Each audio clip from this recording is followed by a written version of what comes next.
Hello, everybody. How's it going? Welcome back to the Starting Six.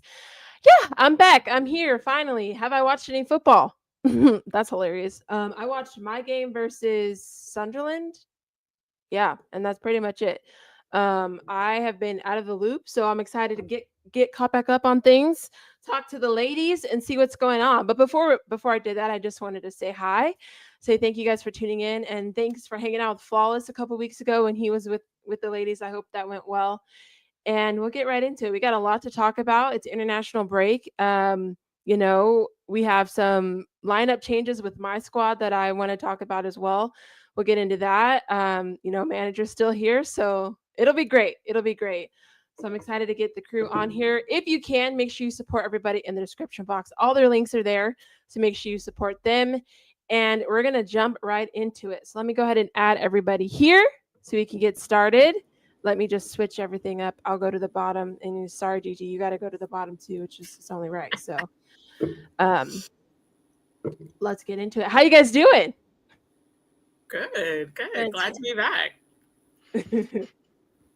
Good. Glad to be here. All right. So, I think, City's been looking good. Arsenal, on and off. Who wants to go first? I guess is the question.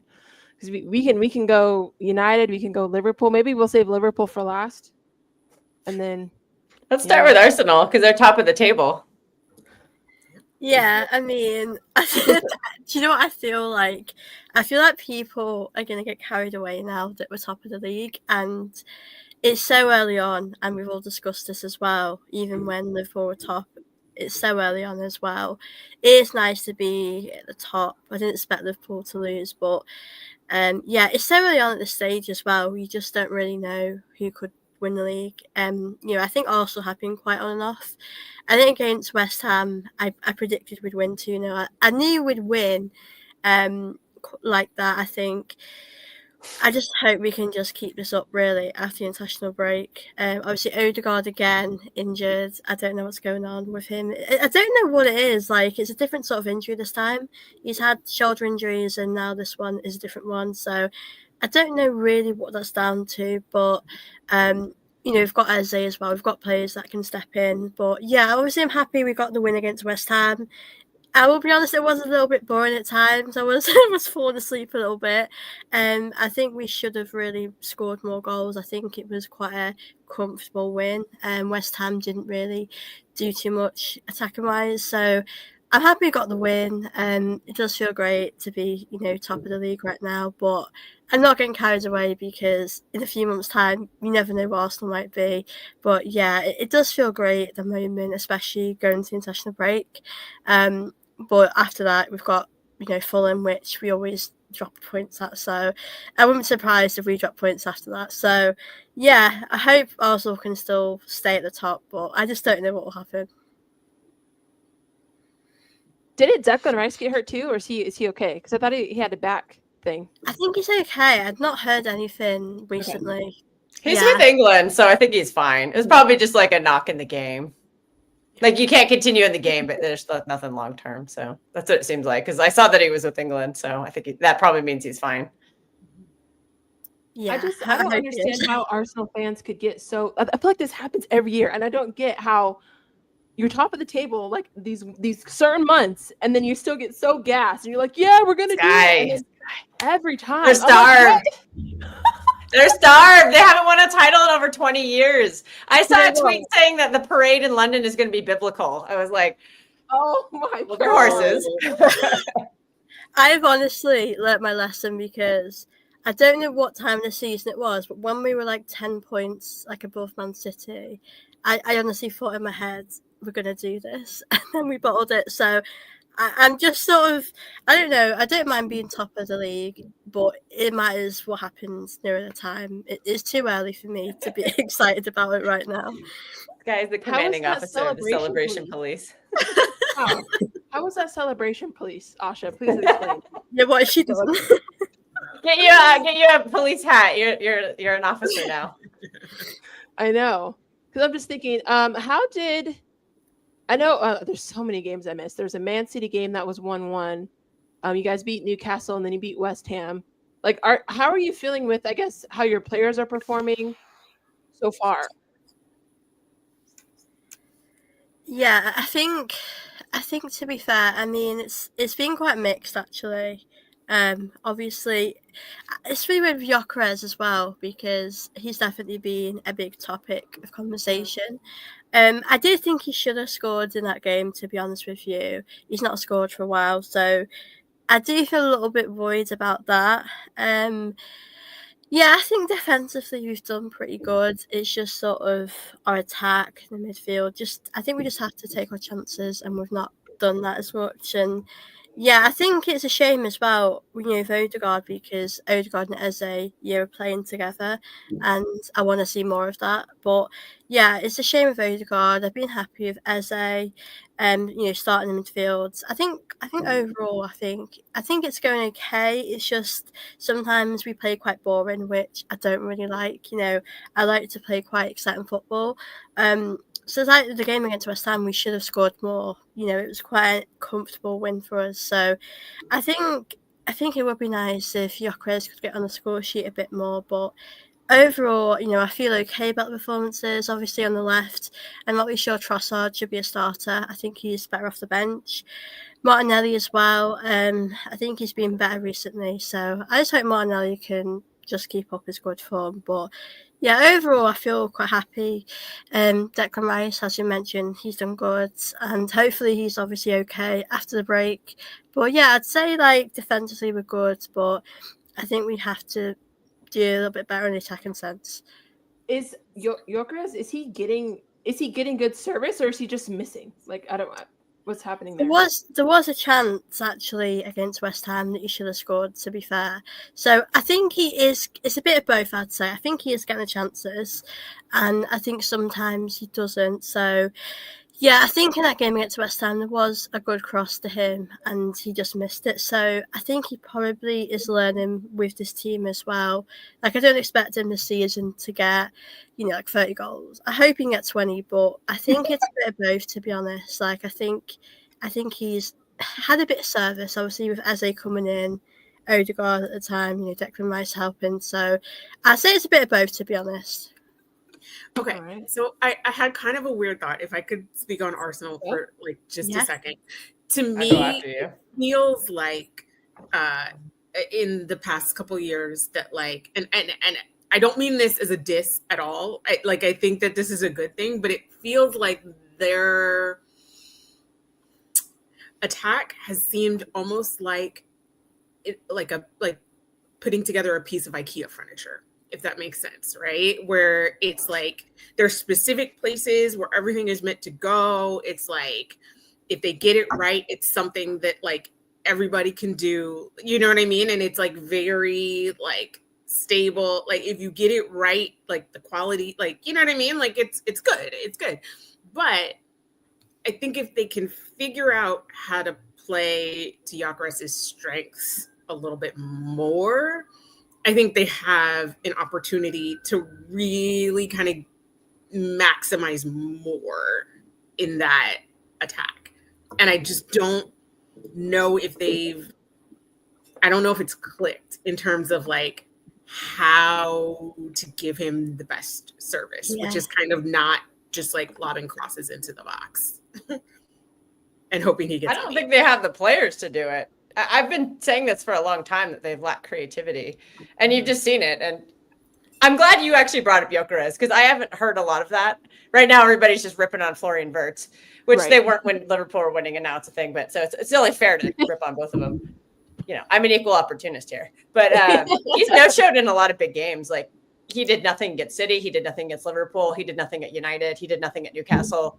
And that he was supposed to be like the savior. He was supposed to like take them to the next level. And credit to Arsenal because they are getting it done without him doing anything. So the theory is if they can get him going, but it does need to be pointed out that he has underwhelmed. I think 2 of his goals are against Leeds. Like he's not even scoring against any other teams. Like, yeah, it's great to batter, relegation or promoted teams and relegation type fodder. And that's kind of what he was doing in Portugal. I think people don't really realize his goal catalog in Portugal. Like if you look at his record in the big games, it wasn't very good. So he's just, he kind of just feeds on these poor games. Like I think I was looking it up, and the majority of his goals last season were against bottom 10 teams, and I think the vast majority of those were against teams that ended up getting relegated. So that is going to be a concern if that's going to be what the attack is built around. And I say this not being a hater, like, but because I've seen it with my team. Like I've seen Erling Haaland get marked out of games because nobody can get him the ball, and that's just been my caution the whole season. Is like, don't be surprised if Gyökeres gets marked out of a lot of games, just because I don't think they have the elite creators to give him the proper service. And from what I've seen of Gyökeres, I don't think he's really the type to create his own shot. So that could be interesting more going forward. And that's probably why Arteta had been employing kind of the false nine system, is because, you know, he was able to overload the midfield with a false nine, and then that would create a lot of chances for whoever to score. But the problem was they weren't reliable scorers. So everybody just kind of thought like, oh, well, we're creating all these chances last season. The finishers aren't there. So if we get a finisher, it'll be fine. But then they don't realize that they took out that little ingredient in the midfield that was helping them create the chances. So we'll have to see how Arteta kind of figures that out. I think he's kind of scared. My team rolled in there with a low block, which we don't do. Yeah. And I really think we should have won that game. I think we outplayed Arsenal at the Emirates, and literally nobody in the universe predicted that. But I think as other teams kind of see that blueprint, they might start adapting it. So, you know, and Arteta historically has not really shown a lot on the offensive side. But what will keep Arsenal in a lot of games is their defense is elite. I think it's the best defense, by far. It's by far the best defense in the Premier League. I think it's also the best in Europe. And there's just depth after depth after depth. Like everybody was sleeping on this Mosquera guy. Like he's been outstanding and in the limited minutes he's had. So, you know, if something did happen to Gabriel or Saliba, like he's ready to just step in and take over. Like he's been phenomenal. So I think that'll keep you in a lot of games. So it's just going to be a matter of if Arteta can kind of figure it out. And also at the end of the day, winning ugly is still winning. So Yeah. just keep doing that. Yeah.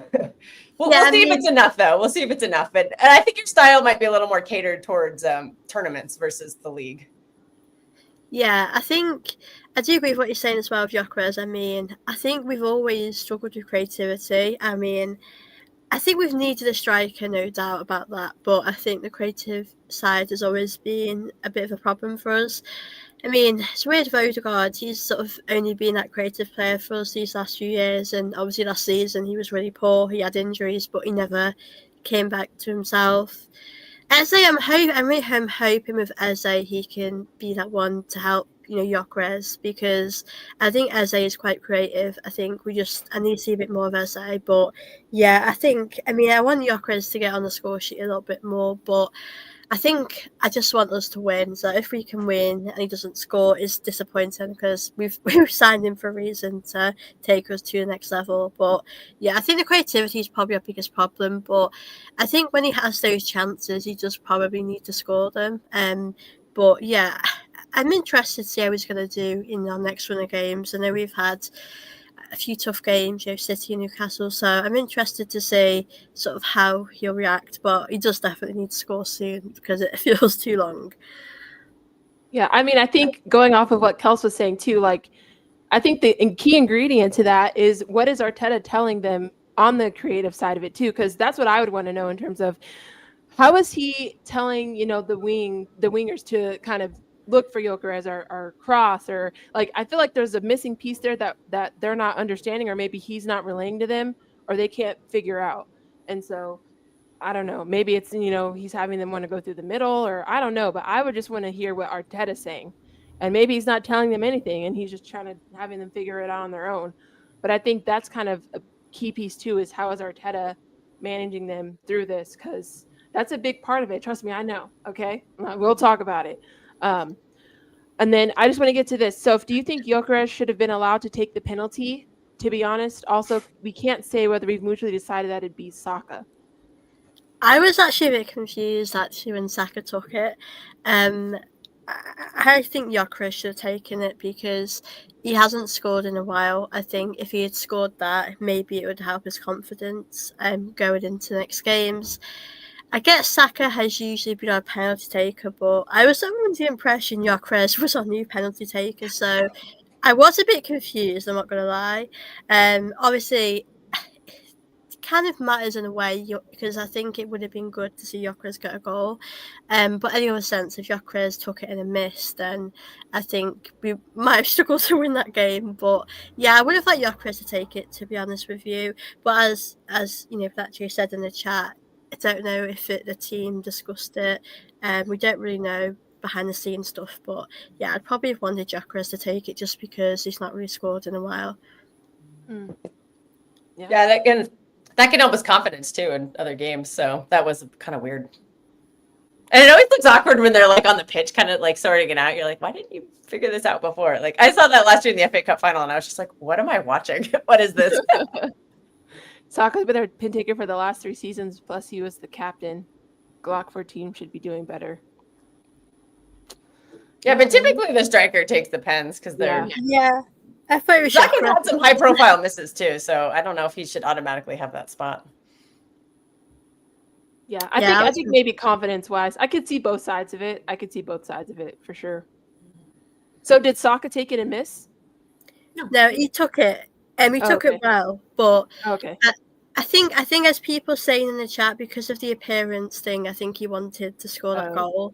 I think that's probably why, but I don't know if he would take it, if it wasn't the case. I don't know. I think Gyökeres has been taking our penalties recently. I thought Gyökeres was our guy now to take penalties, but like I said, I'm happy Saka taking them, but I think because of where Gyökeres is, he's not scoring as much. I think it would have been good for the confidence, but yeah, it's weird. It's like I said, I see both sides of it as well, but I just want Gyökeres to score. No, that makes sense. I get it. All right, City. How you feeling up there? You scored a lot of goals this past weekend. That blistering 1-0. Yeah. Yeah, blistering. Just an enthralling game. Speaking of boring, no. It's going a lot better than I think we haven't spoken in a while. So yeah. Ever since we got back from that first international break, we're actually unbeaten, which is good.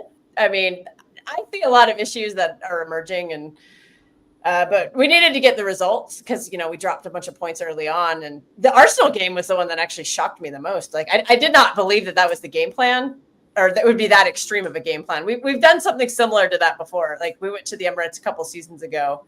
The season we won the treble, we went in there and did kind of the same thing, but I think we just did that a little more overloaded this time, like way more defensively. I just had no faith in my defense being able to do anything like that. But I think one of the big differences has been Donnarumma. I really underrated the impact he was going to make. Like we've had a bunch of clean sheets. Like his first game was the derby against your team, Sky. I don't know if you were able to watch it because I know you had a lot going on, but that's a big game to like walk into. And I think he's just providing a lot of confidence to our defenders, and they're playing better. And for once, we finally have like a stable back line. Last season, we used I think 20 different center back combos because literally everyone was just dropping like flies. We'd use an academy player who got thrown into the fire and really struggled. So this year's just been a lot more stable, and it's much improved. But there are still some concerns. Like we're losing our intensity in the second half of games, and that is allowing other teams to creep back in. Like it happened at the Emirates. That's how Arsenal got back into the game, and it also happened at Monaco. Like the first half, we seem to be creating quite a bit of chances, and I'm noticing teams they're scared of us in the first half, but they're not scared of us in the second half. So something's happening at halftime. I don't know what it is. Pep is not making the correct adjustments, and the other manager's like seeing something and he's exploiting it. So that is kind of a long-term concern for me, but I'm happy with the improved play. Like Haaland is a machine. That guy's on a mission. I think he took a lot of last season like personally. Like he had a bad season. The whole team struggled, and I think he's single-handedly like trying to carry the team right now, and he's doing a pretty good job. But another concern is that the fact that literally no one else is scoring. I think there's this stat going around that I think he scored our last like 5 or 6 goals. Like it's like, okay, that's great, but well, let's get some other stuff. But Tijani has missed a lot of chances. He's another one. I'm gonna, if I'm gonna critique Gyökeres and Wirtz, I have to be fair. So I have to critique Tijani a little bit. I think he's been very up and down since that first game. He's starting to improve a little bit. He's getting into good positions to score. He's just not bagging any chances. But I expected a lot more from him. Like I made some very bold proclamations about him, and he's kind of let me down a little bit. But hopefully he'll improve. Just like the other players I've critiqued, they should improve as well. But I think one of the bigger concerns that's emerging right now is the mismanagement of Rodri, because we are so much better with him, even though he's not really found his fitness yet. I think that we're playing him too much right now. And when he does play, even if he's only at like 50 or 60%, he makes such a difference. Like our buildup is so much better with him on the pitch. But he just can't stay on the pitch. Like I think we're just spamming him out too much. Particularly that stretch, I think it was 2 weeks ago when we played United, then Napoli, and then Arsenal. He started 3 games in 7. Then he had to skip the Burnley game because he had knee pain. And then Pep in a presser said, like, oh, he can't play every game. And then he proceeds to start him at Monaco and starts him at Brentford, where he promptly got injured again. It doesn't seem like it's that bad, but I don't know. I know that's kind of typical with ACL injury. You kind of get other injuries as well. But I'm worried about it because, like, despite the fact that Nico Gonzalez has, like, he's improving every game and he is looking better, he's like nowhere near the levels of Rodri. But I would never expect him to be, because Rodri is just when he's on form, like he's the best. Like he's in the debate already for being one of the best DMs of all time. Like, a 23-year-old kid who doesn't know how to play a 6 is not going to replicate anything near that. So I'm not blaming on Nico Gonzalez. I'm happy he's improving, but we just get so much more with Rodri because he helps our build-up so much. And we're really struggling with build-up when he's not on the pitch because nobody can do those line-breaking passes. They don't have the same vision. So I'm hoping that after this break and after this little injury that Pep finally just bites his tongue and just only plays him 1 game a week. I wouldn't play him I would only play him in the Premier League games. I wouldn't play him in any of the cup games. Just until he can get that fitness back. Because I think that if we are going to be in this title race, like we need Rodri. He's so good. Like he's so damn good. Like, because he's a world-class 6 and a world-class 8 at the same time. So I'm hoping that situation gets better. But for now, I'll just be happy with the results. And but yeah, like I said, I do have some concerns, and we'll see what happens. Pep Guardiola, he's going to get some ingredients back too after the break, because Marmoush and Turkey are coming back, and I believe Husanov's been very underrated in our defense, and we've kept a lot of clean sheets. I don't think we've conceded a single open play goal when Husanov has been on the pitch. Everyone we've conceded is when he's not been on the pitch. So we just have to hope he can stay healthy too, because he's a very promising young player. Sorry, that was a very long-winded response. No. Based off what you said, though, I'd just be curious if you think that. I'm just wondering, why would you prefer if he started or finished the game? Because if you're not doing well in the second half, then maybe Rodri can come on instead of starting and then having to be taken off.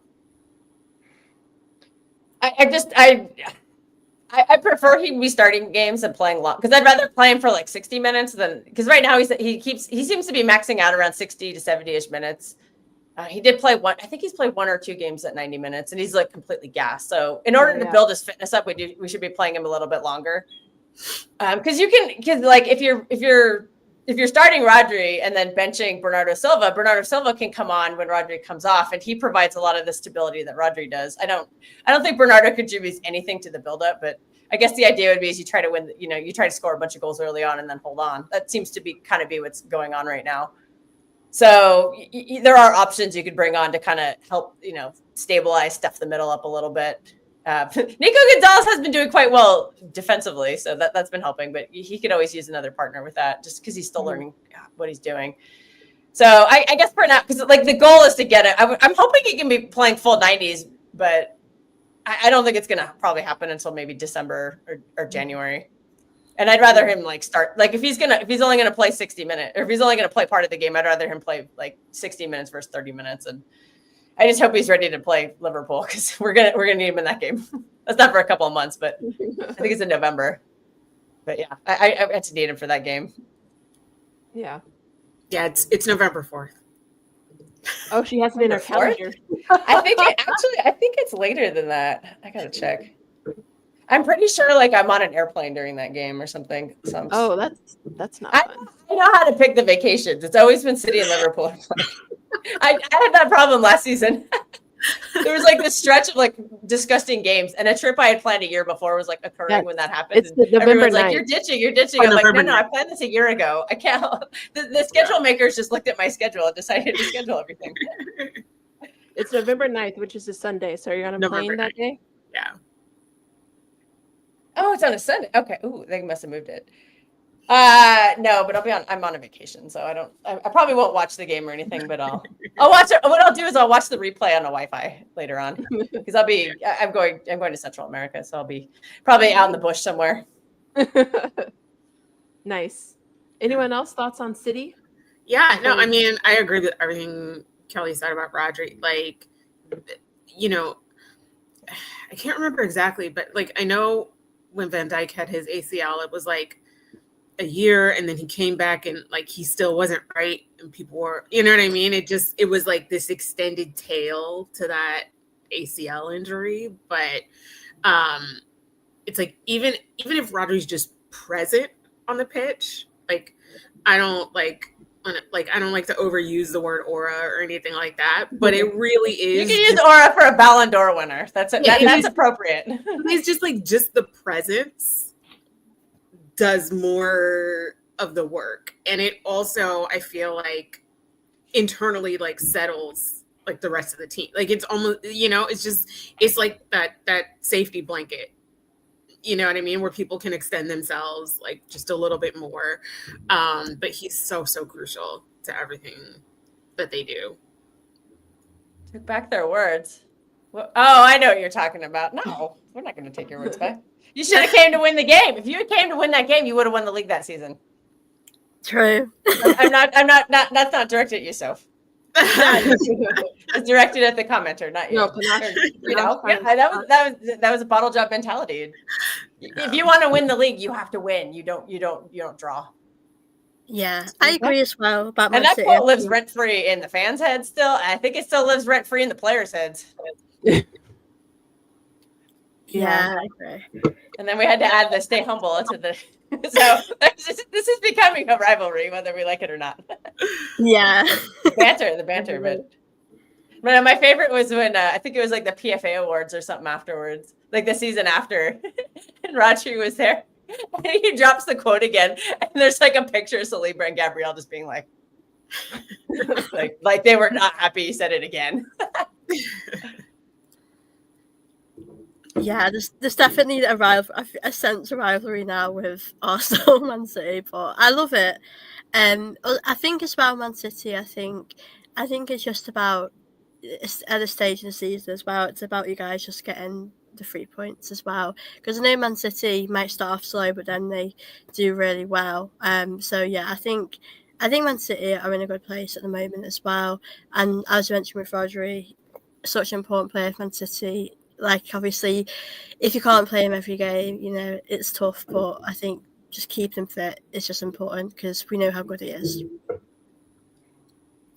Yeah, and actually, to kind of echo what you said, Gigi, Van Dijk's recovery is kind of what I'm looking at. I remember him struggling for like that first season. I know he played a lot of games, but I remember his form just not being quite there. So, but the reason I say I'm looking at him is because they had the same injury at the same age. Like it was like age 28, and they both did the exact same injury. And Van Dijk has gone on. It took him a year to get back to that form, but he's been very elite ever since that. He'll never reach like the peak that he had, and I don't think Rodri will ever reach that peak, because for 2 seasons before that injury, they were both like unplayable. Like Van Dijk was unplayable, and I am shocked he didn't win a Ballon d'Or, because I think he got robbed. He was so good. Like you just were not gonna you could not touch him. Yeah. So I'm hoping that Rodri has the same trajectory. I know my manager very well. When he has his guy, like that's how Rodri got injured, is because Pep just played him. If you're available, you play. But that's also the problem with like certain unicorns on the team, because like even just like I rewatched the Brentford game, because I'm not like a tactico or anything, but I try to look for things, and you could just see what a difference he made. Like we were just like the triangles he was forming in different parts of the pitch just opened everything up, and then that all just went away when he went off the pitch, and that is one reason we're struggling. I know there's other reasons, but I'm not smart enough to identify them yet. I just know that I'm seeing something. I talk to a lot of tacticos. They're teaching me. I'm slowly getting it, but yeah, we'll just. I just hope that I think the lesson just has to be learned. Like, because he had this problem in the Club World Cup. He played 4 games in 13 days, and he got an injury that kept him out at the beginning of the season. Then we did the 3 and 7. That led to knee pain. And then we did the 2 in a row, and that led to the hamstring problem. And I'm just like, dude, can we just one day a week, just 1 game a week, just 1 game a week. Let's just do this for a month to see what happens. Maybe you could introduce a substitute appearance. It's just hard because like of how much better we are with him on the pitch. So I get Pep's temptation. I'm sure the doctors are telling him he's fine, but sometimes you just have to, like I'm sure they're having scans. I'm sure there's nothing going wrong because that's why he's playing. But sometimes you just have to like trust somebody else. Yeah. That's why the seasons are fun to watch though, because you kind of see how everything plays out, how managers adjust or don't, how players handle things. So. We'll see what happens. Because like you said, you got cup games, you got Champions League. So it's a lot of football to go. Yeah, give those minutes to some of the rotation players. Yeah. Like they don't want to just sit on the bench. Yeah. But Right. also I'll say Pep's not the only player who does this. Like, for years, Klopp rode Salah and Van Dijk. He never benched them. And, obviously Arteta's going to ride Saliba and Gabriel because they're like his elite players. And Saka, like he rides Saka like a horse. Yeah, he does. That sounded wrong. Sorry, I didn't mean it that way. But like... I just meant he relies on him. He plays him every game that he can because he's such a good player. Like you always you want to play your best players, but managers sometimes have to be like, you might not need your best players against the promoted teams at home or things like that. Give them a little breather to let them rest and be fresher for the big games where you do need them. Especially those cup games, like they don't need to be playing those, like some of those. So. I feel that. I guess we'll talk about my club now, unfortunately. You guys won. You do pretty good. You got a couple of results in a row. Like this should be a week that you're like, yes. No, guys, stop. Okay. I have been fighting for my life in TikTok comments because people are saying I need to be more happy because we beat Sunderland 2-0, which I mean, listen. Well, I'm when happy you say it like that, always, but like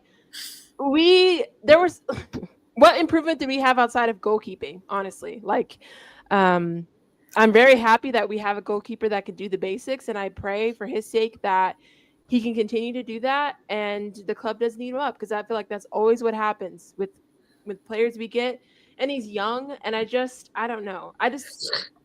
There's so many internal problems, and I hate that we get these players in and then like we just expect so much from them and it just doesn't seem realistic sometimes. I don't know. I'm trying not to be a negative Nancy, but if I can, just like,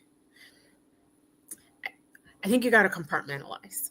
You know what I mean? Like, because if you allow yourself to think about the big bad thing, I can understand why things seem futile, because I think we are just at the point looking at like objective facts where it's just like,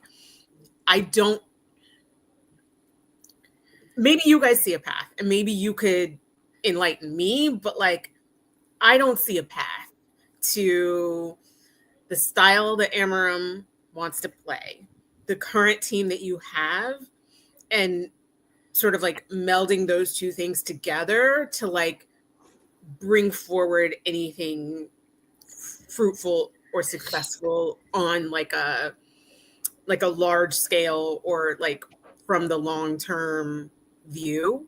I think that if he was able to demonstrate success in maximizing players, I think that would give me a little more hope that like maybe we could eventually be like on a path that will take us there.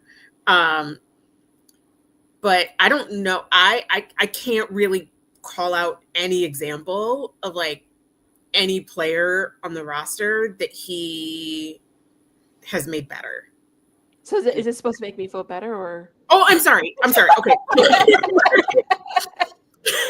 So that's the part that I said, don't think about that. It's too big. Like it's too big. It's too much.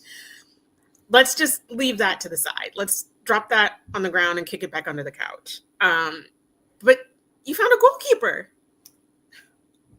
That's good. Yay. No, that's huge. because like That's that is, huge. you know, that's something that's a core. That's Yeah. part of the spine. That's part of the core. Yeah. Like, you know, if you have a shaky goalkeeper, you're not going to win a lot. Yeah. As And you've seen. again, like I Last season. hope that, you know, we can build on that. And it's just questions too, because then I'm like, okay, well, was he not match fit all those other games he chose Bayindir over him? You know, then I'm like, well, what was the purpose in that? So now again, I didn't watch City game. I didn't watch us play all these other teams. So but the thing is, like, I didn't watch them, and then I come back and I watch us play Sunderland, and I'm like, okay, I don't see anything different outside of our goalkeeper looks better. I will say, like, in Mbumo, and I thought Ahmad, Mount had a really good game. I thought as well. So there's little like individual performances where I'm seeing good things, but again, like Gigi said, where's the cohesion?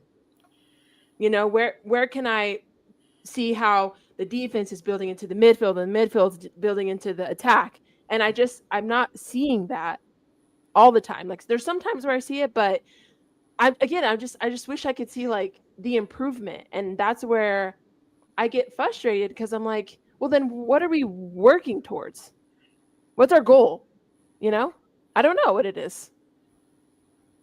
And that's kind of scary when this is a season where we have no Europe. We're out of, you know, we're out of Carabao. Right. So it's like, we have the time. There's no time like the present for us to get this drilled in. And I'm just scared it's going to be a waste. And that would be the worst thing that could happen to us with a season like this. You know? And that hurts. That hurts. Because I do get what you're saying, though. I do get what you're saying, because if you win the game, you want to build on that. Like, I think you need to just go on a good run and win a few more games, because I do get your point as well. If you just win in one game, it doesn't mean too much. Like, you have to build on that. So I do get what you're saying as well. It's hard to be positive. You know, if you're a United fan, it would be hard to be positive. I know you've won, but it's about if you can win your next games after that. Because if you win a few games, then I'm sure you'll be in a better place. Yeah. And then everyone's like, oh, if we beat Liverpool, that's 2 in a row. I'm just like, Hey, then doesn't that one guy need 5 wins in a row to finally shave his head? Yeah, I feel bad for him. Poor guy. He's going to have hair all the way out to here at some point. I have longer hair than I do. I don't know if we're going to even beat Liverpool. But, you know, we always play up sometimes as well. So anything could happen. It's a derby game. I wasn't expecting to lose 3-0 to City. I'll tell you that right now. So it's just I said a draw for that one. Yeah. I wasn't very confident either. So it's just a weird spot. And then we're in a cycle again with Ineos where it's like, all right, if he wins, then we won't sack him during the international break. But then if he loses, then he's going to get sacked. And I'm just like, can we not do this? Like, you did this with Erik ten Hag, you know, and then he lost to West Ham and then you sacked him. So I don't know, guys. I don't know. I just watch Champions League and just enjoy that, because I don't find joy watching my club.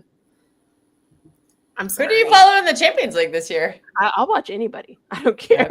Okay. Yeah, I'll watch. I'm telling you, watch the French teams. They're actually doing pretty good in Europe. They're really fun. So those are just my thoughts. Yeah, again, I really do try not. I try not to be so negative, but like I'm very especially because I was an athlete, I'm very like hard on on the players sometimes, because like, you're a professional, like some things are just unacceptable in my opinion. And then with the manager too, I'm like, I feel like he's so reactionary. Like, I just don't know if he has a plan sometimes, and his substitutions don't make sense. It's just a lot. I feel so bad for you. Hearing but like really because like there is nothing worse than looking at a situation with your team and being like, I don't even like have hope that this is going to change. Like, I don't even see a pathway for being happy. What's with it. crazy though is like how Kels was talking about Rodri. That's how people talk about Bruno. So it's really hard to like have conversations. I want to understand why people like Bruno so much, but if you're hyping this guy up like he's our Rodri, I can't get behind that. I'm sorry. Like maybe at some instances in some seasons, he was our guy and he helped us. Like if we wouldn't have had him in some instances, we could have gotten relegated. I can understand that. But to say that we owe everything to him is diabolical. Like, no, he's not. He's just not that guy. He's just not that guy. No. The worst take was comparing him to Kevin De Bruyne. That is flat out insulting. Like, dude, not even. Hearing you call him your Rodri, I gotta be honest, that was bone chilling. I'm embarrassed hearing that. Oh no. She means it in the sense of like, you know, like he's very important to the team. I don't think she means like he's as good as Rodri because Rodri, when he's fit, is the best player on the planet. People say. Right. People don't. They're not compared into like his performance, obviously, but just in terms of his importance to the team. His importance to the team. People are like that die hard, and I'm just like, no. No. What's your record with him versus without him? That would be the interesting comparison. Because like one season we literally lost every game Rodri didn't play, and then we won or drew every game he did play. So I don't know if it's that levels, but I think that maybe that's kind of what they're going for. But I don't know whoever came up with that idea. Yeah, it's just it's rough out here in these United streets, and you know we'll see what happens because it's international break. And then, all right, we come back. We play Liverpool away, I believe. So, what are we looking like? What are we gonna do? Are we parking the bus? Like, what are like? Probably. I would. Yeah, because you've succeeded with that at Anfield in the past. Yeah. We'll and see. Recently too. Say in another positive, maybe. I mean, Šeško scored the past couple of matches, so. That's good for him, for sure. And, you know, hopefully that can continue, but it's not fun. I think Cunha coming back is probably going to help you because he can create chances. Yeah. And he's well, I thought he did. Apparently he's 007 now. They've updated the graphic. Yeah. He is, but I don't know when he's coming back. I don't know if it's for Liverpool. That would be nice. But even if he is, like, he's not going to play the whole time. So, yeah. And then, you know, Gigi's favorite Casemiro plays a lot too. So, I don't know. But then we have Ugarte, and it's just, I don't know, guys. I don't know. I'm excited to get back in it though. I'm just more excited for like Champions League though. I think really that's like where I have the most fun. So just watch it during the day. So but yeah, that's watch those French teams. Maybe not. PSG just has been dumb, but like Marseille has been pretty good, and Nice and was it Nice or Lyon? One of them's in the Europa League. They're pretty good too. They're having a really good record. This Liverpool team is trash. If Amram wants to show us progress, then this is a must win. I wouldn't say this Liverpool team is trash. This is the time to take advantage though, but sometimes you can be playing poorly and then you have a break and then you get better. Yeah. So I think you never know. I always think of like what the opposite team would want and then like try and do the opposite of that. And I would also say like, yes, attack, please go ahead and do that. We'll see. I'm gonna let Gigi go on now since we're on Liverpool. Oh yeah, the main course. We're all ready to cook. three L's in a row, I think. Yeah. Not what you want, for sure. Not where you want to be. I know that I have my thoughts on it, but I would like to give you guys a chance to I know you guys have a lot to say. So I would love to be able to get those things in, and then I can follow through with kind of what I think or my. I'm gonna let Soph go first because I know that I talk too much, so I don't want to overcrowd. So I want her to go first. To be fair, I don't have a lot to say. I mean, I watched the second half and I was just thinking Liverpool were going to turn this around, and then you scored a good goal, and I thought Liverpool would kick on and get that winner. I think Chelsea were actually quite good, especially in those last 10 minutes, because I was watching it in the background, and I think Chelsea, they did deserve a goal maybe the last 5 minutes of the game. They were giving it everything. I think it's tough for Liverpool as well to take. I mean, Liverpool have scored at the end in other games, like against Newcastle. So I do wonder how, the team are going to react to this. Obviously, you do have a game against United. So I know you're not on the best place. You've lost a few games, but I think you can bounce back. I think you'll be okay, but you're not too far from, Arsenal and Liverpool are very close to each other. So I don't think it's the end of the world for Liverpool. It's so, it's still early on. But yeah, I think I expected you to win this, like a 2-1. But yeah, fair play Chelsea, for turning up and winning, because the way they celebrated as well, a big win for Chelsea. I was actually surprised that the manager got sent off, but I think they deserve to celebrate. I think they didn't expect to win, and they did, but I think if you're Liverpool, you just have to move on from it, because the league can change so quickly. I mean, I don't expect us to still be at the top in a few weeks. Things could change, so I think it's a tough one for Liverpool, but I don't think it's the end of the world. I think you'll bounce back from it. Yeah. Oh, yeah, that was. It's been unload your list. Unload your list.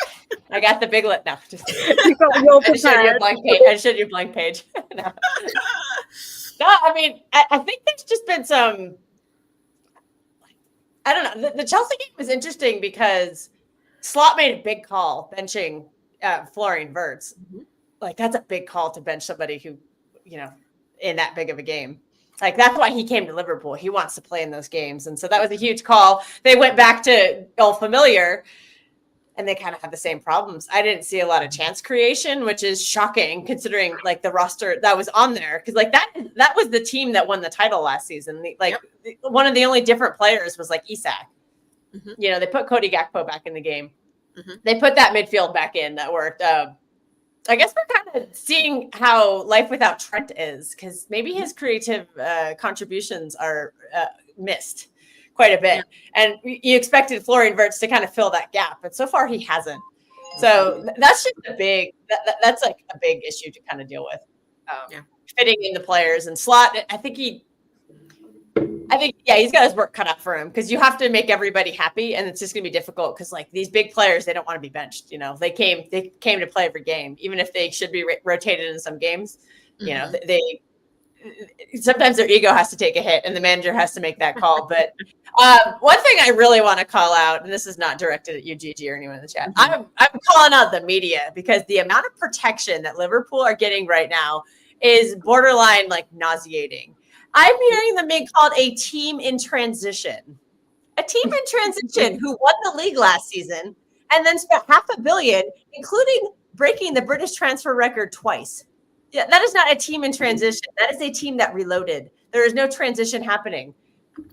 So that is a bunch of crap. And the amount of excuses I'm hearing for Florian Wirtz not doing anything is also just disgusting. They're making up stats to be well, he's first in some of your past long runs. That's a long run.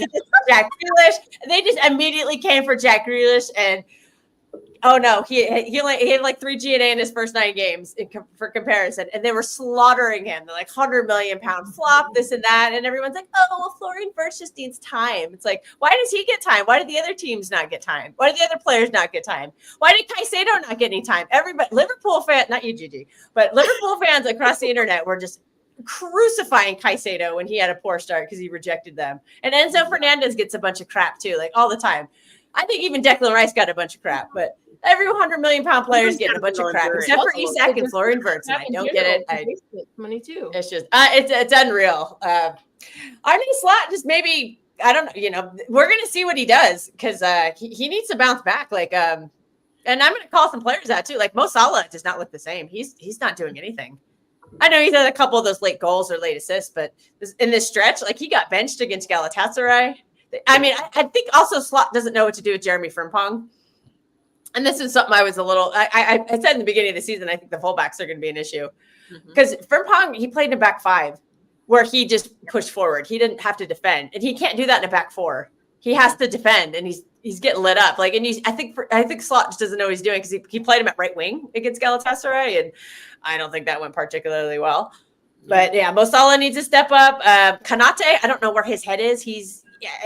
Never mind. I take that back. His head's in Real Madrid. Did you see the Duolingo? Did you see the Duolingo tweets? He said he's consecutive days in Spanish. Yeah. And I think Kirkez has been very up and down too. He's had a lot of poor moments. He was not good against Chelsea. And I'll give Chelsea some credit too. They had they had a lot of people missing in that game. And then they had a bunch of players go down to the point where they're playing Reece James as a center back. Like they had no Cole Palmer. Like normally you think like no Cole Palmer, no party for Chelsea. But I got to shout out Moises Caicedo, man. He was a beast in that game. He just completely dominated the midfield. And he was I thought he was very impressive. I think he's had a great start I know we don't have a Chelsea person on here, but I'll give Caicedo his flowers. I think he's been excellent this season.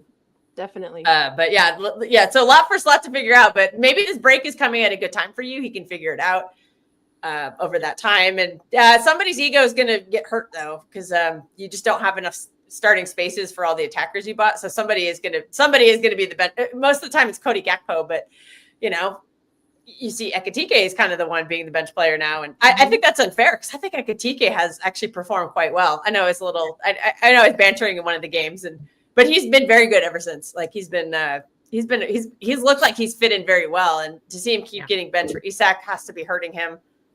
So I generally two striker formations when's the last time you saw a 4-4-2 win the league? It's been, nobody even plays a 4-4-2. Maybe some teams in like Europe do, but not in the Premier League. So that's going to be a constant kind of battle for Slot. So that's going to be a season-long story. And then, good point in the chat, Allison go down again. That's going to be worrisome for you guys, especially when the back line is looking shakier. When did he get hurt? He got hurt against Galatasaray. In the game. Oh, okay. Yeah, he got hurt against Galatasaray. So yeah, all those points are good points. And like literally I have nothing but excuses. No, I mean like there's really like from my perspective,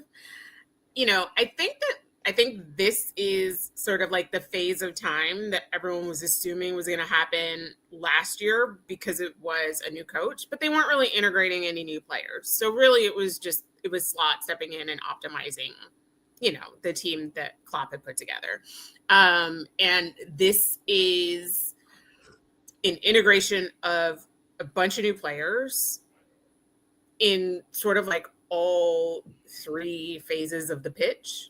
And it's kind of destabilized a little bit of everything in each of those three phases. And put all together, they're rolling out what we're seeing week to week. I don't think McAllister is fit. He does not look the same player at all. Which is, I know that people would say that they have a lot of concerns, but like for me personally, that's the thing that I've been concerned about most, because that chemistry between those midfield three did a lot for us last year. And the fact that he's just looked shaky is concerning. And I don't really I don't really deal in the like spent hundreds of millions for this guy and hundreds of millions for that guy. Like, okay. You know what I mean? Like, well, you don't, but the fans do. Like the fans do, but and the media does. I mean, they don't seem to be mentioning it for Wirtz or Isak, but they mention it for Jack Grealish every game. Like, he got cooked. Sure. And that added pressure to him, and that added to his performance. So the fact that your players are not getting that, I think, is unfair. It's media bias, but obviously you don't control that. That's the media doing that. They have their agendas. I don't control that nor care about that. Sorry, what does Dancy say? I'm sorry, it is title holders. Okay. But I I don't know that I see a ton of answers beyond like the players need to like take more responsibility to fulfill their potential. Like that's kind of where I'm at. Like I don't see a need to change to like, change formation or anything like that. I really don't. Like I said before, so I think I was on the stream that we did with Flawless, but I was saying like, if you don't see something from Wirtz like in the next game, you gotta like I think I remember I said exactly he can't start against Chelsea. And that was my thought process, because at some point you have to sacrifice the egos in pursuit of the results. Like that just has to happen at some point. And whether it's Wirtz, whether it's Isak, whoever it is, like put the players on the pitch that are like put the players on the pitch who are going to make a difference. One thing that was concerning to me, and I think it's probably just like a fitness thing, but like Isak has looked winded. And so I'm like, okay, like I know you didn't have a preseason, but this is like, by now, if you like stretched this back to the beginning of the season and the season was starting now, like you would have had a preseason. Like it's time to get fit. Like I need you to be fit enough to play 90s. And from my perspective, I'm looking to see the players step up.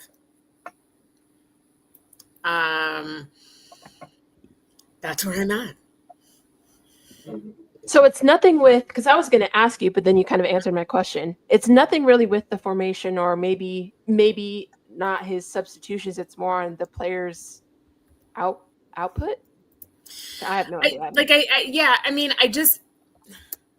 I think that sort of like with all three phases being a little bit shaky, it just contributes to this overall lack of solidity within like the foundation of the team. You know what I mean? Like the fact that like Konate sometimes is like actually playing against us is kind of like wild. And so like I feel like with Arsenal, for instance, right? Like whatever is happening in the midfield and whatever is happening in the attack, you can always count on the fact that the back line is going to be secure. Like that's like a security blanket that they can have.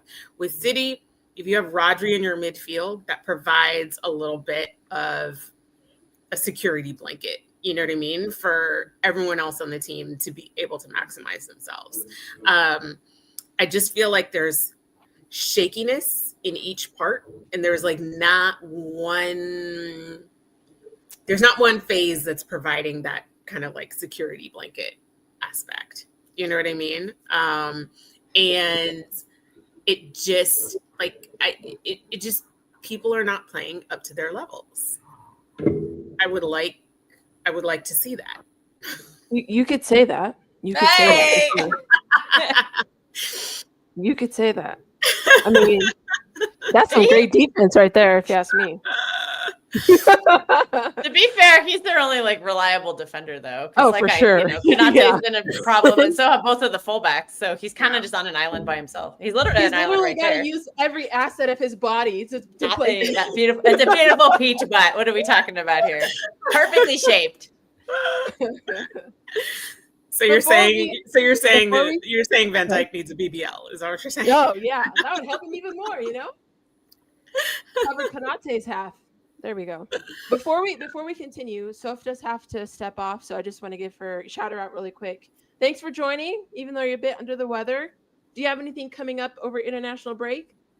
Well, thank you for having me on again, and it's always lovely to chat with you guys. But yeah, obviously, I'll probably just be doing content, obviously, about the Arsenal women's team because they're still playing. And yeah, I'll be enjoying a break from Arsenal, the men's team, which would be nice. So, but thank you for having me on, and lovely to talk to you guys as always. Yeah, we'll still stream next week. Feel better, so. Yeah, thank you so definitely. If you guys are open to it, we'll still stream next week and talk about the upcoming week 8, so we can do predictions and stuff then. So we're good there. Thank you. Bye. Thanks for joining. We'll see you next time. All right, let me get this. Make sure you guys support Soph. Her channel is in the description. She's so sweet. We love her. Yes. She's so hard to banter because she's so sweet. That's why I'm like, my banter is not directed at you. Yeah, so nice. Hater club though. She's great. She does really good content too. Her women's coverage is very good. So if you're into the women's game, I highly suggest you guys check that out. Definitely. And that's one of the things I really appreciate about her because she covers both. So, and she has really good interviews as well. Oh, I gotta go. Oh, okay. Gigi and I are taking over. Yeah. I know, right? Yeah.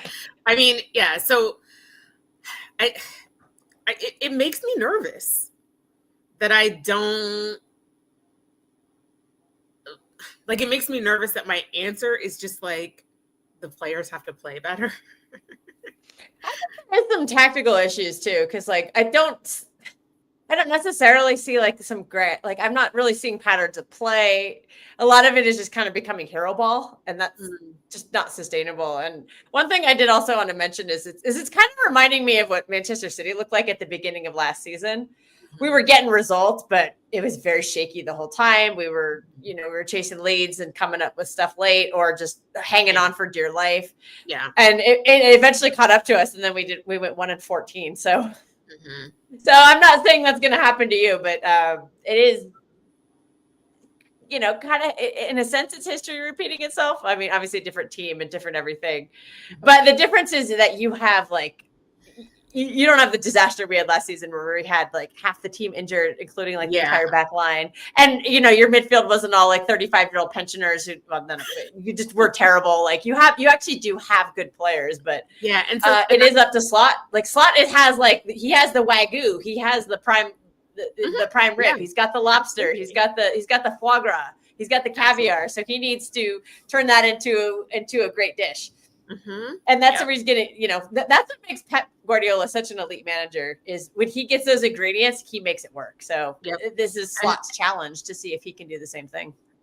Yeah. And I'm very interested to see if he is seeing something, because last year it didn't take him long. Like when he felt like he saw something to like change things around or had an opportunity to optimize something about one of the players, it didn't take 6 weeks for him to like implement that change. Like the change came in immediately, and it might have taken a little bit of time to like nail down what it looks like and to like get things humming.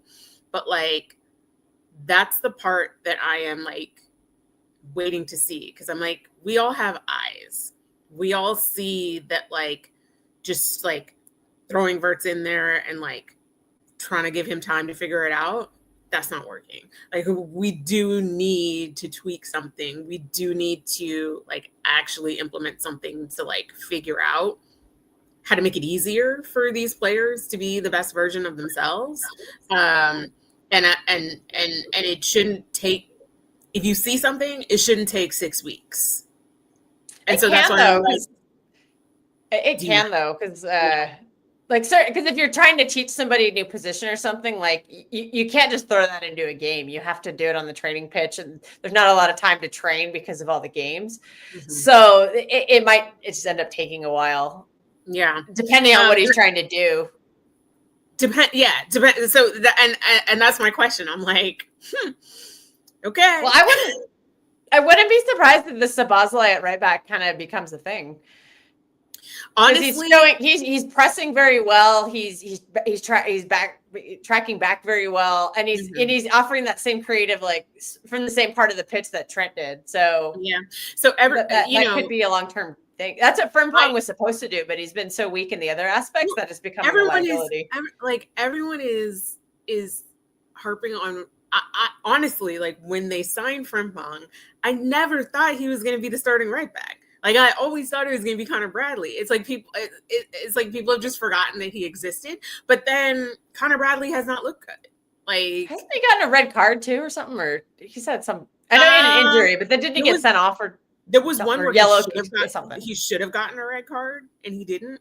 Like, I believe there was a game where he should have gotten a second yellow and he didn't. But yeah, he's been losing duels all over the place, and like Slot hooked Kwanzaa last year after the first half of the first game because he was like, you aren't winning duels, and he keeps throwing Connor Bradley out there like fresh meat. Anyways, so like I do think there is a fundamental flaw too. Is the I think they really neglected the back line. I know they tried to get Gahey, but I remember you complaining about this quite a bit, saying just pay the money, pay the money, pay the money. Mm-hmm. And then they left it to the last day of the window, and lo and behold, it failed. But I would have been trying to do more than just Gahey. I would have been trying to sign 2 center backs just to be safe, because we know Joe Gomez's injury and his quality issue, and you also know Konate's issues. Like, these are not brand new things. They're probably going to happen throughout the course of the season. And you obviously you can't predict the 18-year-old getting the ACL, but at the same time, you shouldn't be relying on an 18-year-old. You should have gotten an experienced player also. And I think they just got way too trigger happy with the forward signings. The bigger thing is like it's not nice to say, like, you don't want to see anyone get injured, but they should be thanking their lucky stars that it was the 18-year-old, because it could have been any of them. You know what I mean? Like, and so that was just my point, where it doesn't necessarily take another 100 million to get the defenders in that you need to give yourself a little peace of mind. And so that was ridiculous about the Gahey thing. Like, as soon as 35, Bastoni out of Inter Milan, as soon as that 35 number came around, I was like, look, I mean, just put up a collection plate among the fans. Like, we'll all kick in 25. You know what I mean? Oh, you don't know anything about the Scousers, then, do you? I mean, they're notoriously not known for having extra money. But you know what I'm saying? Like, pay the 5 million. Like, this is not the time to stand on business about that. And then to answer Wahaha's question earlier, because I know he wanted us to answer that question. When does Salah get benched? I don't know. I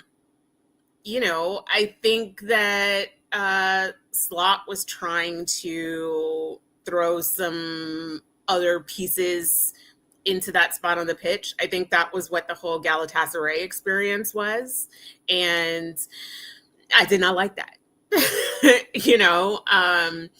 So I don't know. I mean, I don't think there's going to be a situation where Salah is going to get benched, because for better or worse, I think anyone who's watched him over the years knows that he does have a nose for dropping a stinker and then in the last couple of minutes coming through and being the savior. And so if you're talking about, you want to create opportunities to have like the most opportunities for goals to come from as many places on the pitch, I don't know, like you probably don't want to like bench him.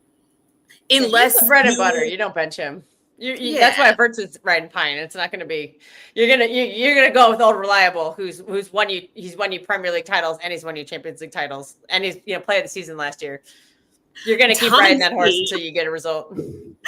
I mean, but here's the thing, Dancy. Like at this point, like he kind of is untouchable at Liverpool. Like you know what I mean? Like you're not gonna bench him just to show him he's not untouchable. Like, I mean, that ship has sailed. So Yeah, why would you bench your best player unless you needed to? Like, I think I think that was just rotation because, like, he's older. He's going to need rotation, and you think he'd have enough at Galatasaray, but they're actually surprisingly good at home. A lot of these away Champions League game grounds are very tough, even if the team doesn't look good on paper. Like Monaco looked like absolute dog shit on paper. They were missing half their team, but they hadn't dropped a point at home all season. So you just don't know until you go there. And I think Galatasaray were the same thing. And I was reading some quotes from İlkay Gundogan, who's there now, and he said that I think he said it was Mo Salah who came up to him and said, like, is the crowd usually this loud at games? Like, I guess they were going crazy with like the drums or something. I didn't actually see that game because it was on at the same time as the City game, so I wasn't. And I watched no sound on because I was doing a watch along, so I didn't quite see it. But I know that particularly in Germany and Turkey, like the crowd, they have the drums, so it's just insanely loud. And maybe that threw them off a little bit too because they're not used to that loud loud of a noise. I don't think it was that. I may be a little harsh. I think they just played like crap. Like it's just not. I don't think it was the drums. I don't think it was anything. Like I think it was. I mean, hostile crowd. It can throw you off your game. Like why do teams go into the Bernabeu and constantly shit their pants? Because it's intimidating. So maybe I'm not saying that's why they lost the game. I'm saying it could have been a factor. Could have been. And Chiesa. Chiesa can't play that many minutes. Like if you want to talk about somebody who is extremely, extremely injury prone, it's like wrap that guy in bubble wrap. And like he is like the definition of like roll him out when you need a spark. Chiesa's played really, really well, but he cannot stay healthy. Like you blow on him and he gets a knock. So I've heard he like has a cartilage problem in his knee. Like he just doesn't have a lot of it or something. I could be wrong on that. I'm not 100% sure, but like that hurts. You can't push that. Yeah, and that's was it the Chelsea game that he didn't play in? It was one. I think it was the no. It was he didn't play in the Galatasaray game because he got hurt. Or he had like picked up a little knock after. No, he's not on the roster for them. I think they had to kick him off of the Champions League squad, didn't they? No, they put him back on because of. Okay.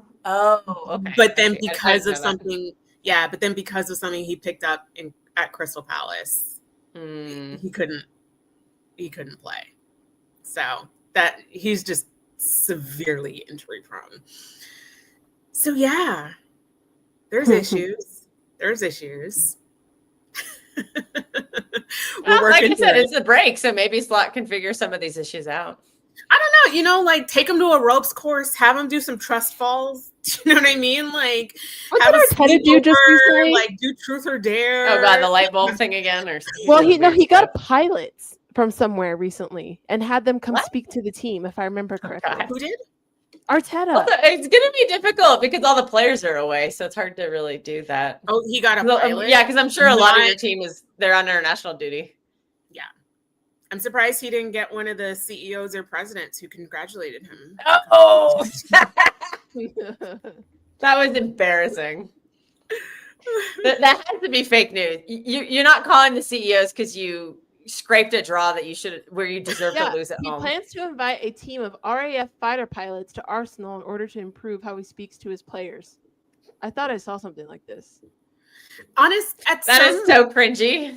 At sometimes I'm just like, why do the inside thoughts have to become outside thoughts? Like, could they not just stay inside? Oh, did you see his little light bulb speech where he like held up a light bulb and he's like, "This is a light bulb" or something like that? Doing. You know, the pickpocketers. Yeah, the pickpocketers that one time. What? You didn't hear about that?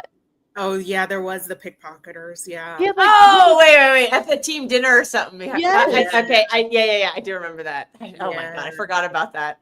This guy is just so cringy. I've heard you've also blasted You'll Never Walk Alone during training to prepare them for a Liverpool game or something. And then I think they lost. let me share this Like, because jeez, it, this guy. My. Oh wow. it goes from bad to worse. Sorry, Dancy. How specific can we be? How clear can we be? And bring them the pilots in and say, I want you to analyze our process, how we communicate, how we do that in training. I want to get better at this. Like I don't know. Is that like a military pilot in England? What is that? Yeah. Okay. I guess that's It's like supposed to help. the Royal Air Force, I think. Oh, okay. Okay. Don't jump on me. Don't jump on me. it's like say, bringing a Navy SEAL in or something like to help. I think with- so. Yeah, I think so. Oh God. That So, that can go very bad though. I know. It really could. But yeah. So like we said. Well, it shows why Arteta's never won anything. You know, he needs pilots to help him communicate. So That is, you know, yeah. I guess he's Ugh. trying. All that to say that I think the United Liverpool game will probably be a draw. I'm kind of thinking that too. It's probably gonna be I like the think most it probably boring game is. too.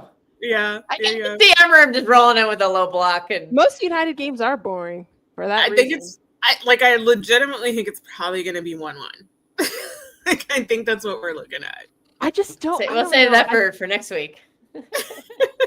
Yeah, we'll say. I can show you guys the score so far, but yeah, I don't know. Yeah, we say draw, but then like I just feel like I don't know. You know, Ekatike is gonna go crazy or something, and then Isak's gonna get a hat trick or something. Ooh, highlight that week 5. Yeah, so Week we'll 5, get I into got a it. bunch of scores correct. Wait, it's not even that. Okay, you got a derby correct, so that's 6 points because you got the right score in a derby. Then you got your club right, so that's an additional 3 points on top of the 3 points, and then you got more than half, so you got additional 3 points for that. Yeah, that was a good week. I should have gone to the. I lived right down the street from a bunch of casinos. I should have gone in and tried to go there. And then I'm trying to think. Most of Sophie had pretty consistent weeks. Gigi here got Leeds and Tottenham correct here this week, and then she got her own club right, so she got a double points there. Nice. But yeah, this is what it's looking like so far. That 1 week shot you up. Oh my God! Wow, that's not gonna hold. Okay, I'm being carried by 1 week. I'm literally being carried by week 5. I'm literally being carried by that. Yeah, I think it's been pretty dire otherwise. And then I didn't even do predictions this past week because I couldn't be asked. So, and then here, that was me. I got Newcastle Arsenal right 2 weeks ago. And then trying to think, yeah, Liverpool Everton. That's Soph. She got that one right. It was a derby. So, you know, I don't think any of these. Now I could be wrong. Obviously, ours is a derby, but I don't know. I don't think any of these are. I was just want to make sure I check, but.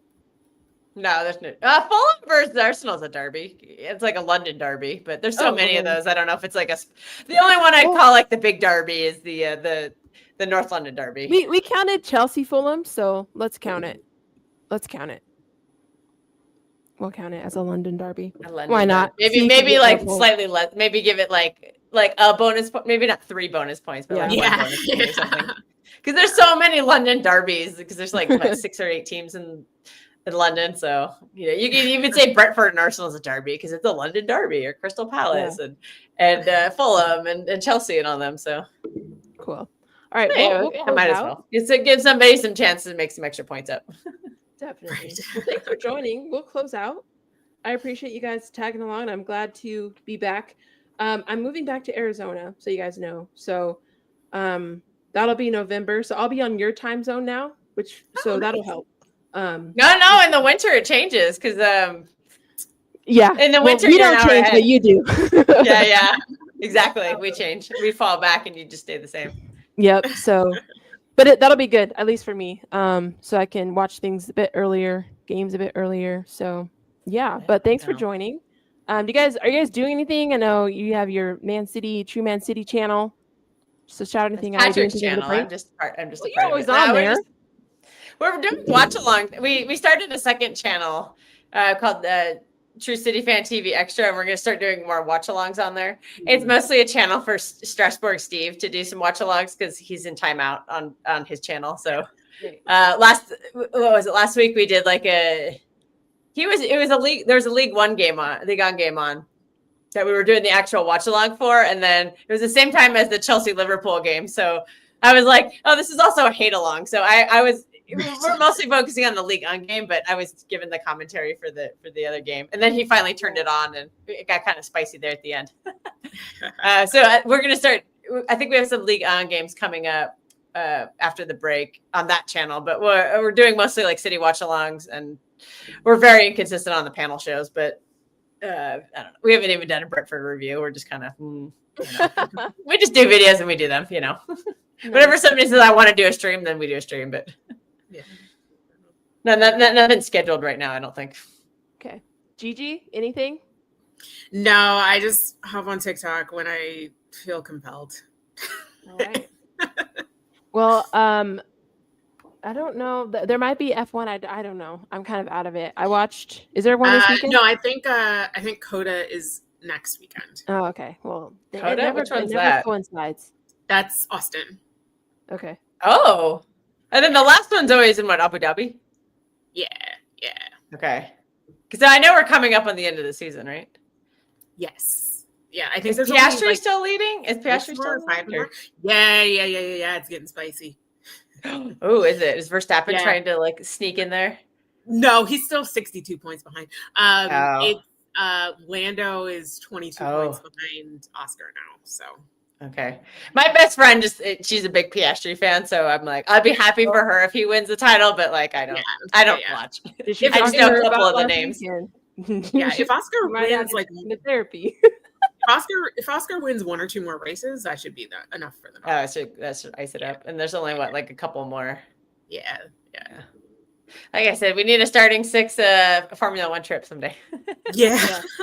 and football match and everything. Just go to all the things. Hey, the World Cup, we'll do World Cup something. Oh my God. Well, I was planning on going to a USA game, and then I saw the prices, and I'm like, ooh, Let's just all go to LA and just hit a sports bar. I don't see what the Yeah. problem is. I'm like, that's crazy. I think that's what we should do because I'm not paying for a ticket. Hell no. That's crazy. It's Hell. crazy. I'd rather just go see all of you guys.